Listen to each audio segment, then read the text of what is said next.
Hey everyone, welcome back to our channel. Today, we're diving into the latest from NETA Auto, the NETA S Shooting Brake. Not only does this car look sleek, but it's also the only extended range model in China's new energy shooting brake market right now.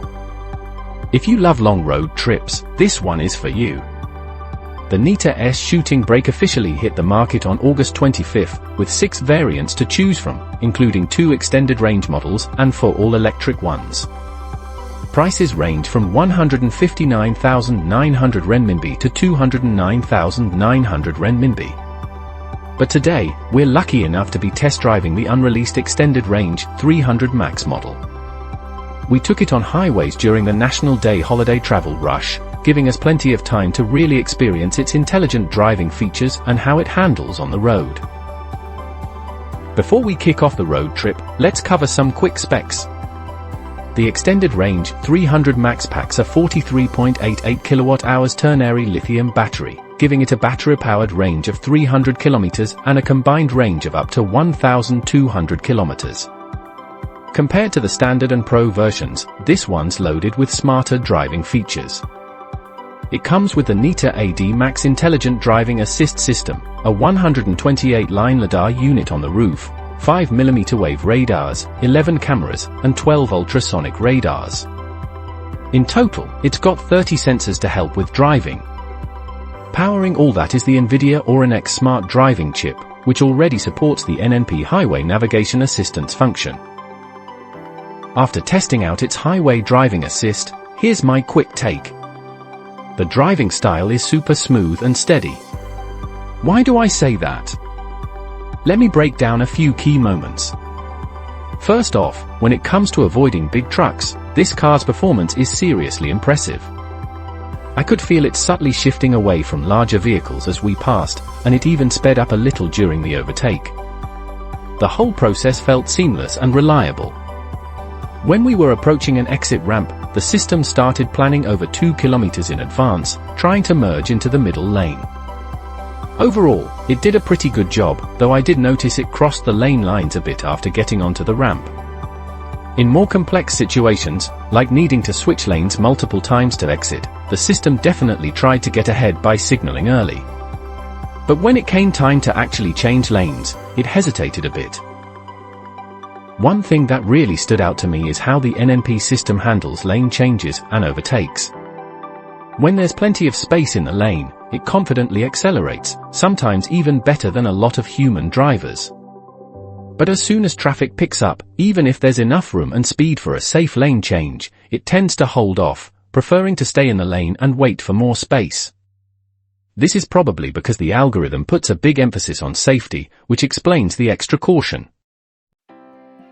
What surprised me in a good way, though, is that if I felt like the system was being too slow and decided to take over, maybe speed up or change lanes myself, the NNP didn't disengage.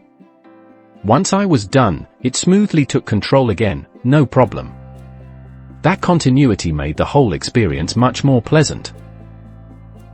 Overall, I'd say this system prioritizes safety over speed, which can make it feel a bit slower in heavy traffic. But with future OTA updates, I'm confident it'll get better at handling more complex situations. One more thing. Its performance in stop-and-go traffic is pretty solid. When we hit traffic jams during the holidays, the system really helped save some energy and cut down on driving fatigue.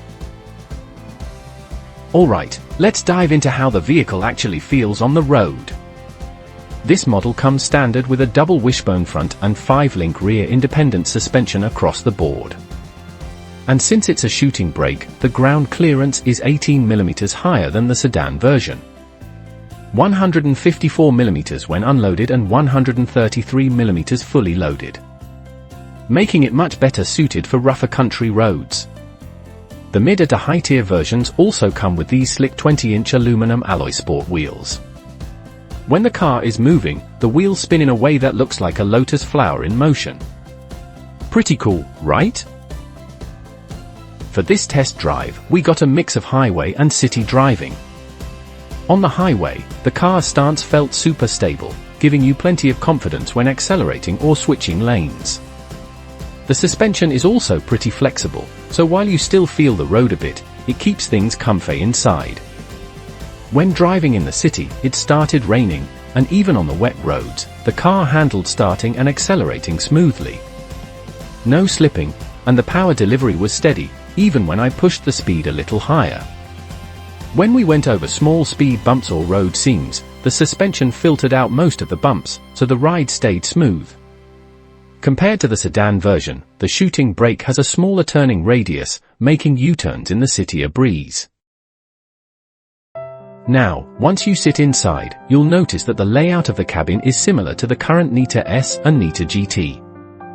There's a massive 17.6-inch center console screen and a 12.7-inch fully digital instrument panel right in front of the driver. Even the steering wheel design gives you a sense of déjà vu. But where the Shooting Brake really steps it up is in the materials. The interior's got a major upgrade with tons of suede-like materials. You'll find it on the seats, the front center armrest cover, and the inside of the door panels, all paired with detailed stitching for a more premium vibe. Speaking of seats, they are super comfy. The padding up front is a bit firm, but still feels plush, and the midsection gives great back support. The version we tested comes fully loaded with ventilated, heated, and massaging seats for both the driver and front passenger. The rear seats are also heated, with adjustable backrests, and the center armrest has a pop-out cup holder. Nice touch, right? One of the coolest features up front is the center armrest box. Get this, it doubles as a 6.5-liter mini fridge. It opens from both sides and can chill your drinks between -6°C and 6°C, or keep them warm at 35°C to 50°C. And if you're not using it for drinks, it's just a handy storage compartment. Now, let's talk about the interface. The car's system is super intuitive. Tap the icons in the top status bar, and you'll easily pull up all the essentials like energy consumption data, Bluetooth connections, and the dash cam. Everything is right where you need it, no digging around. If you're a fan of HUDs, you'll love this car's AR HUD. It's a massive 49 inches, supports multiple display modes, and really helps take the pressure off checking road info while driving. Since this is a Shooting Brake, the trunk space is another highlight. The rear cargo area is huge, with a standard capacity of 593 liters, which expands to 1,295 liters with the rear seats folded down. And aside from all that space, the trunk is super functional. You've got a 12-volt power socket, a 220-volt outlet, and a USB-A port, so you're covered for most of your charging needs. Plus, there are a couple of neat little details like pop-out hooks on the trunk lid, each able to hold about 2 kilograms. All in all, I think the NETA S Shooting Brake is a great-looking car with solid features, smooth smart driving, and a budget-friendly price. What do you guys think about its competitiveness in the electric shooting brake and wagon scene? Let me know in the comments below. That's it for today's review. See you next time.